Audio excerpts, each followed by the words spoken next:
I'm not sure, but I think I found the right camera angle.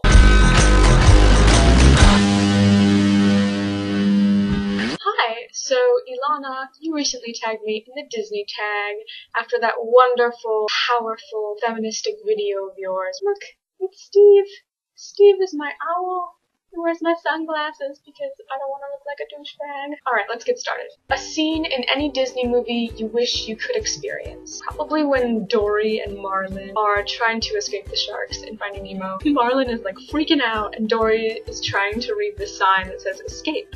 And she's like, escape! I would probably be simultaneously Dory and Marlin. Number one, freaking out. Number two, not being able to read anything because I'm freaking out so much. An unforgettable experience or moment you had at the parks. I think I was about 10 and I met Woody and Jessie at Disney World and I couldn't even fathom my emotions, probably because I can't even remember them. But I used to be so frightened of people in giant costumes since I was 2 and the Easter Bunny traumatized me because he had creepy glasses on under his mask and I couldn't, I was still scared of the Easter Bunny. But I was surprised at how calm I was. Maybe it was because my mother was there, but we got our pictures taken with Jessie and Woody. A non-Disney song that reminds you of Disney. A recent song that I've come to love is New Pony by Bob Dylan, which the Dead Weather have done a great cover of. And it has a quite creepy fairy tale vibe story thing going through it. Even though it's definitely got a few too many sexual overtones, there will be a link to Bob Dylan's original song and the Dead Weather's cover in the description. When was the first time you went to a Disney park? I think I was 10 or 8, I don't remember. The only ride I went on was Space Mountain and I screamed from the start to the finish. If you could choose any of the characters to be your best friend, who would you choose? Mulan or Pocahontas? Because they're so badass. Not that you aren't, Ilana. Who are your favorite Disney princesses? I didn't really like any of the princesses who wore dresses. I did like Belle for a while, and then I read a great article about how Beauty and the Beast is almost a domestic abuse story.